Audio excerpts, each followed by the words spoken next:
үзэгч та бүхэндээ энэ өдрийн мэнд хүргэе. За ээлжлээд нэмэлт цаг хөтөлбөр энэ удаагийнхаа дугаарыг Таиландын Пхукет далаас буюу Азийн эсний 4-р наадмаас бэлтгэн хүргэх гэж байгаа баяртай байна. Тэгэхээр миний хажуу сууж байгаа 2 хүн болвол за питанкийн спортын төлөөллүүд байгаа.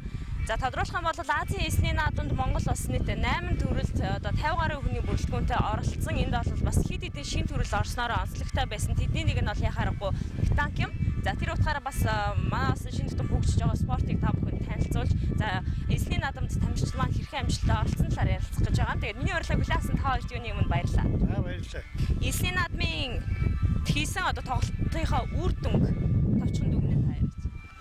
Бид суглаанд B100-д орж Таиландын үндэсний баг, Хятадын үндэсний шигшээг, Энэтхэгийн үндэсний шигшээгт бид нар 100-д орж тоглолт хийсэн. Эхний тоглолт бол Таиландын залуучдын шигшээгт тоглоод 13-4-өр бол хожигдсон. Хоёр дахь тоглолт бол Энэтхэгийн шигшээгт тоглолт хийгээд 13-10-аар хожил авсан. Дараагийн зооноос гарсан тоглолтод Хятадын шигшээгт тоглолт хийж 13-6-аар хожигдож одоо энэ эсний наадмаас тоглолт өмнөдөө хасагдлаа. Үнэндээ 3 тоглолт хийж 1 хожил авч 2 хожигдсан амжилт үзүүллээ. Ер нь эсний наадам анхны томоохон тэмцээн байв уу? Урднаас олон улсын тэмцээнүүдэд ямар хөө оролцоотой байсан бэ? Питанкийн спорт бол Монгол шинээр хөгжиж байгаа учраас бол бид бол маш хүчтэй тоглолт хийж чадахгүй байгаа. Өмнөдөө бол 2 жил хөгжиж байгаа. Манай Монголын цаг агаарын байдал бол маш хүнд байдаг учраас бид зөвхөн зуны хөлөлийн тоглолт хийдэг. Бэлэг сургалт хийдэг л дээ. Питанк гэхээр ямар спорт юм бол гэдээ үзэгчид мэдээж хэрэг сонирхож байгаа. Тэгээд миний анзаарч харснаар бол төмөргөн бөмбөгтэй. За тэгээд нэг цэгт одоо бөмбөгөө аль ойрхон байрлуулсан баг нь илүү оноотойгоор хожлоо авах шиг байна. Та энэ спортын төрмийг бас дэлгэрэнгүй тайлбарлаач. Зүгээр яг нь Монгол хүнд ойролцоо, тимтэй ойролцоо гэдэг юм уу? Ямар нэгэн спортын төрөлтэй ойролцоо. Ер нь бас энэ спортыг хөгжүүлэх ямар үндслэл байсан бэ? Манайд хөгжин гэсэн одоо ямар бодтой вэ? Уг спорт нь бол Францаас үүсэлтэй. Францын үндэсний тоглоом манайхаар бол шахаатай ойролцоо л доо. Ерөнхийдөө Францын энэ питанк гэдэг спорт бол ерөнхийдөө 3 бөмбөгөөр тоглодог. 13 оноо авч тоглодог. Питанкын төрөл дотроо бол сингл гэж байгаа. Одоо ганцаарчлсан дабл гэж байна. 2 трипл гэж 3 байна. Дээр нь бол эмэгтэй эрэгтэй микс төрөл гэж байна. Шүүтингийн төрөл гэж байна. Одоо буудлагын гэсэн үг л дээ. 5 англи нийт төрөл байгаа. Манай улсад яг төлхөө одоо хөгжиж байгаа нь аль төрөл нь яг бүгдийн жигдхэн хөгжүүлж чадж байна уу? Яг питанкд бол яг тим юм гэсэн яг тийм сонгосон төрөл нь бол байдаггүй. Ерөөсөө бүгд сонгол төрөл учраас одоо хинч тоглож болно. Тухайн хүнийх нь хэн илүү сайн одоо чадвар байна. Шүүтинг хийдэг ч гэдэг гол нь тэрл байгаа юм л да энд. Тэгээ энд бол нэг тийм нарийн нэг яг бүр мэрэгсэн тим бол байхгүй. Сонголтыг бол зөвхөн одоо багийн төлөөллөөсөө л өөрсдөө сонгож явуулж байгаа юм л да. Холбоо ер нь хизээ байгуулагдсан бэ? Ямар хугацаанд бас энэ спорт Монголд хөгжиж байгаа юм бол одоогийн байдлаар тамирчид болоод гишүүд нь ямар хэмжээнд хүрсэн байна? Энэ питанкийн холбоо бол 2012 оны 5 сард үүсгэн байгуулагдсан Монгол улсад. Энэ хугацаанд бол яг одоо миний бол ойролцоогоор нь 20-40-с 50 хүн бол тоглолт хийж байгаа. Тэгээд бид бол яг энэ найз нөхдүүд сонирхож байгаа хүмүүс ингээл тоглолтог юм л та бид нар. Тийм. Питанкийн спортыг зөвхөн ийм далайн эрэг дээр элсэн дээр зуны улиралд тоглох боломжтой байд юм. Түрүүн таны ярианаас тэгж ойлголоо. Зүгээр миний бодож байгаагаар ийм хиймэл ээлж байд юм. Зүгээр өвлийн улиралд ямар нэгэн байдлаар бэлтгэлээ гэж жилийн 4 улирлын туршид тасралтгүй бэлтгэлтэй байх юм боломж юу байгаа юу? Боломж бол ер нь бол яг өвөл бол битүү заасан тоглодог юм л да. Одоо жишээл одоо энэ өндөр хөгжилтэй Франц, Швед эдэрд бол битүү заасан тоглолт хийдэг. Одоо 2015 оны 1 сард бол одоо дэлхийн аварга бол Францын Ницце хотод болно. Ницце. Бид бол тэнд оролцох ерөнхий төлөвлөгөөтэй байгаа. Тэр бол яг тусгай зориултын бүр битүү юм мансарттай. тусгай заал байдаг. Өвөл бол энэ питанк чи өвөл тоглох зүгээр Монголд бол өвөл тоглох маш хүндлэлтэй хүүтэн учраас бид нар чинь даарна энэ чи өөрөө дээд зэргийн ган бөмбөлөг байдаг учраас хүний гарыг бол дааруулах магадлал 100 учраас нилээд бас нэг тийм нөгөө мэдрэмж хаарсан ч гэдэм үү те. Ер нь тухайн тамирчнаас ямар ур чадварыг төлөхөө гэхээр шаарддаг спорт те. Тамирчнаас асуу. Яг мэдрэмж шаардна л та бас яг тийм за одоо өөртөө илүү оноо авахын тулд маш мэдрэмжтэйгээр айлын бөмбөгийг цохиж гаргах тэгсэн мөртлөө өөрийнхөөгөө бас одоо оноо авах шаарганд ойртуулах учраас айлын зохих гэдэг нь маш мэдрэмжтэй зохих ёстой л доо. Тийм. Одоо бильярд тоглохоор хүмүүс чинь ингээл боддог шүү дээ. Одоо энэ талтан зохиол тийшээгээ оруулна гэдэг шиг л яг л одоо яг бөмбөгнийхөө шаргийнхаа айл хэсэгт нь очиж цогчиж өөртөө ашигтай очиж цохих уу айлын бөмбөгийг яаж цохол зайлуулах уу илүү оноо авах уу гэдгийг маш мэдрэмжтэй тоглох ёстой л доо. Анх бөмбөг хэр хүнд байт юм бэ? 800 г жинтэй. 800 г жинтэй. Ер нь бол яг 750-аас 800 г жинтэй байдаг юм л та. Гэвч хувь хүнийхээ гарын онцлогоос болоод гарны чинь алга янз бүрийн хэмжээтэй шүү дээ. Тэр хэмжээгээр өөрийнхөө гарын алганд тохируулдаг нь ерөнхийдөө тий. Гол нас энэ спорт насны ангиллал нас харгалзахгүй хичээлэх боломжтойгоор маш том давуу тал гэж харж байгаа. Өссөн хүн болгон хичээлж болно гэсэн үг шүү дээ. Хүүхэд залуу насанд хүрсэн ах хүн төвшин хамаахгүй. Тий энэ манай питанк спортын ганц давуу тал нь бол хөгжлийн бэрхшээлтэй өндөр насны хязгаарлалт хамаардаггүйгээр давуу талтай. Хамгийн гол нь тоглогч хэр чадвартай байна дээр л гол чухал. Тэрнээс тэр хүний 70 настай 80 настай хүн байх нь ерөөсөө бидэнд бол огт хамааруулахгүй. Гол нь тоглогч чадвартай байх хэрэгтэй. Тэр нь давуу тал нь.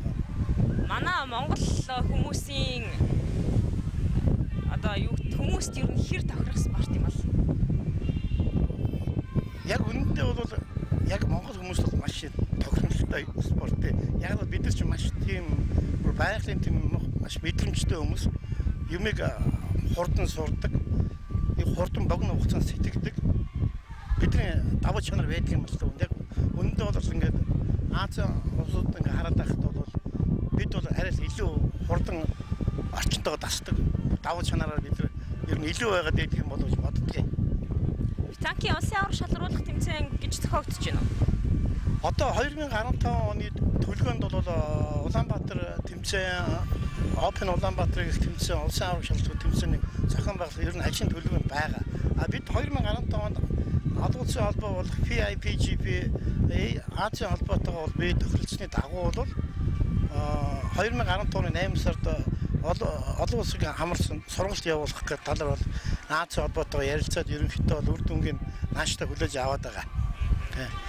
Авточ бас олон улсын тэмцээнүүдэд оролцоод бас тодорхой хэмжээнд хожил аваад явна гэдэг бол энэ спортын хөгжиж байгаагийн бас нэг том илрэл ахиц гэж бодож байна. Тэгээд одоо магадгүй энэ спорт чи сонирх хийсэн, хичээл хийсэн гэвэл ер нь боловсон хүчин заа сургах багш, дасгалжуулагч нарын бололцоо хүрэлцээ хэр байгаа юм бэ? Яг үндэ бол Монголд бол энэ талаар бол маш хомс байгаа. Тэр бол үнэн минь үгээр ихтэй.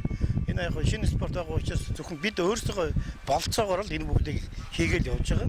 Ер нь бол юу л дээ энэ питанк холбоог бол питанкийн спортоор бол жудо бүхэн тамирчид бүгд хичээлдэг. Яагаад жудогийнхан бэ? Миний сонсноор бол Францын жудо бүхэн үндсэн шигшээ багийн багийнх нь манай Монголын шигшээ багийн тамирчид нэг юм компетишн бол бэлгэлсэн юм байна лээ. Магадгүй тэрнээс углаад тоглодог болсон ч юм уу. Би бол тэр талаар бол тэгж сонсно. Сайн би бол мэдэхгүй зүгээр дээ.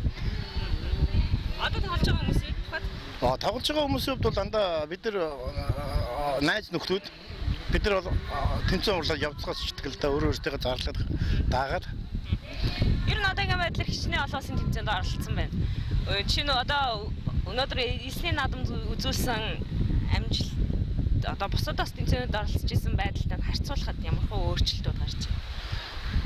Би бол яг миний нэг өөрчлөлт бол гарч байгаа. Би бол тэрийг мэдэрч байгаа.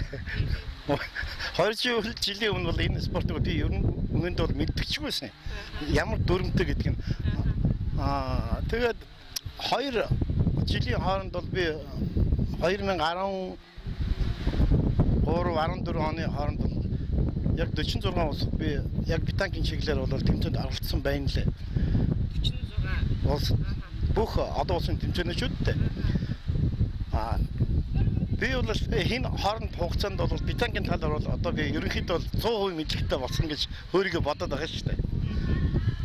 Ерний хойлоо спортыг хөгжүүлэхэд нөгөө дэд бүтцийн асуудал заалтай хүн ч үгүй юм уу зам талбай шүү дээ. Тэр нь аюул чухал байд юм байлээ.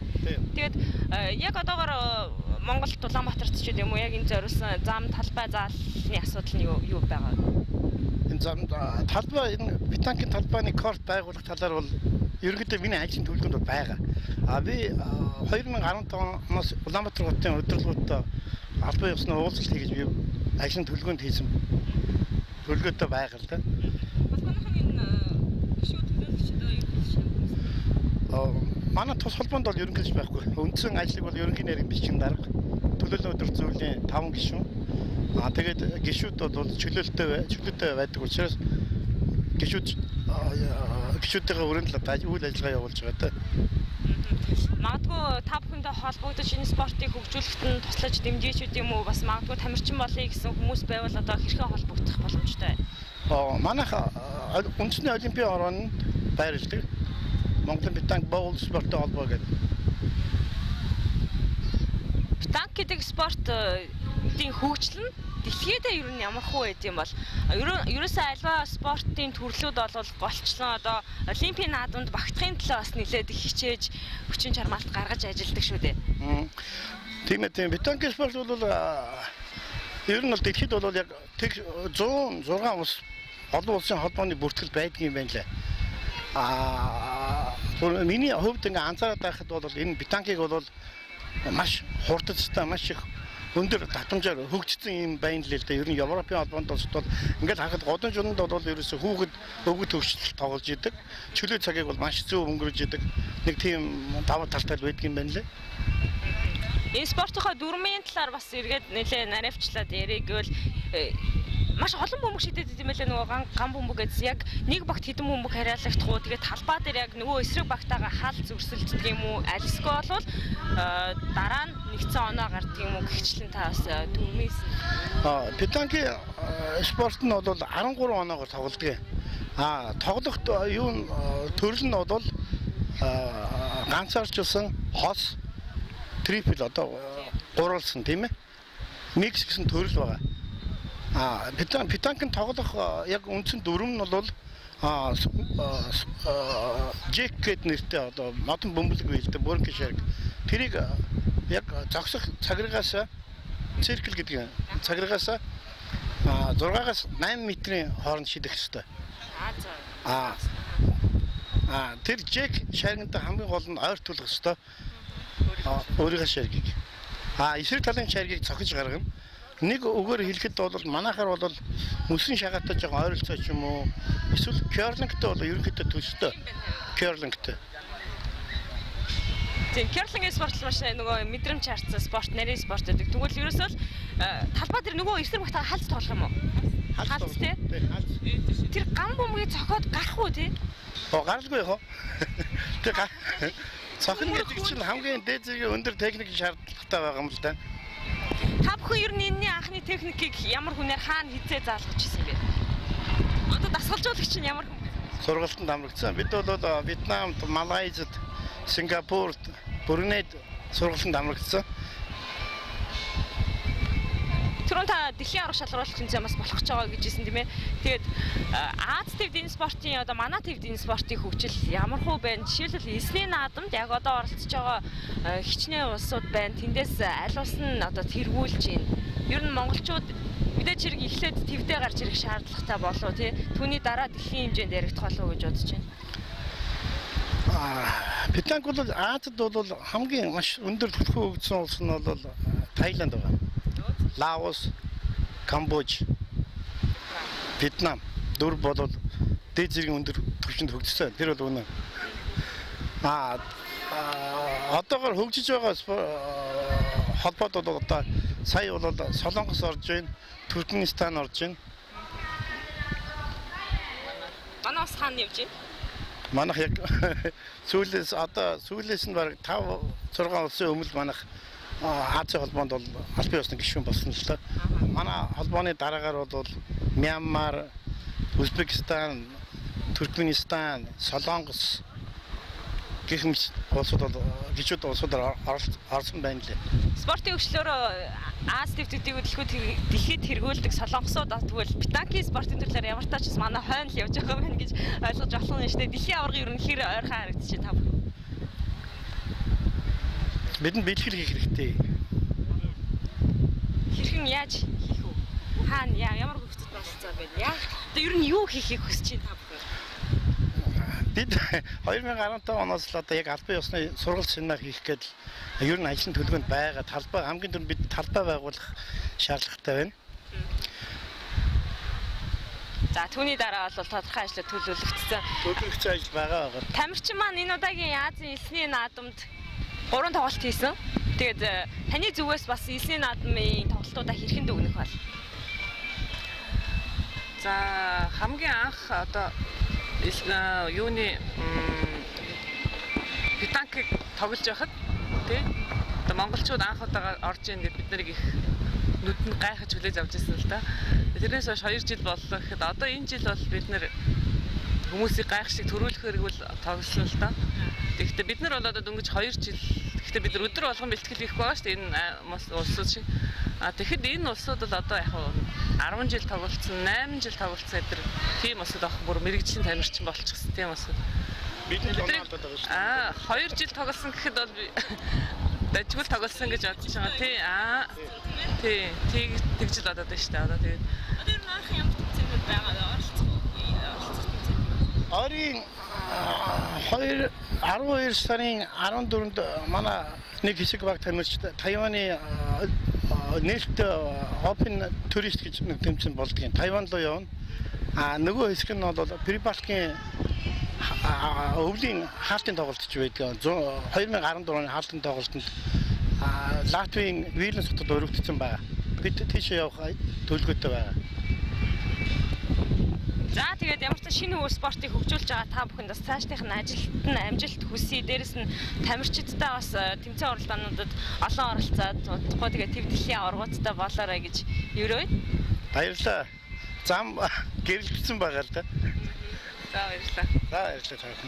Тэгэхээр нэмэлт цаг хөтөлбөр энэ удаагийнхаа дугаарыг за Таиландын Пхукет арлаас буюу Азийн эсний 4-р наадмаас та бүхэнд бэлтгэн хүргэлээ. За ингэхдээ Монголд хөгжөөд ердөө 2 жил орчим болж байгаа питанкийн спортын холбооны ерхий нарийн бичгийн дараа баяр сайхан болон за тамирчин лавсран нартай уулзууллаа. Тэгээд энэ спорт бол бас нэлээд сонирхолтой байлээ. Ямар ч тач ерөөхдөө манай үндэсний уламжлалт мөсний шагаатай ойролцоо гэж хэлж болно. Дээрээс нь зүгээр олон улсад танигдсан том спорт гэх юм бол керлингтэй бас төхөж очихоор ийм спортоо гол нь нас харгалздаггүй хүн болгон одоо тоглох боломжтой байдгаараа маш том давуу талтай.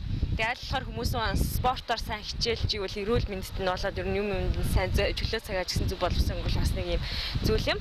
Тэгээд нэмэлт цагийн энэ удаагийн дугаар Пхукет арлаас та бүхэнд хүрлээ. Хамтдаа сонгууцсан та бүхэндээ баярлалаа. Та бүхний ажилд нь амжилт хүсье. За баярлалаа.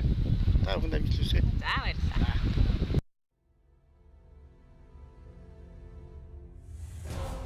Сэтгэл амар өндөр.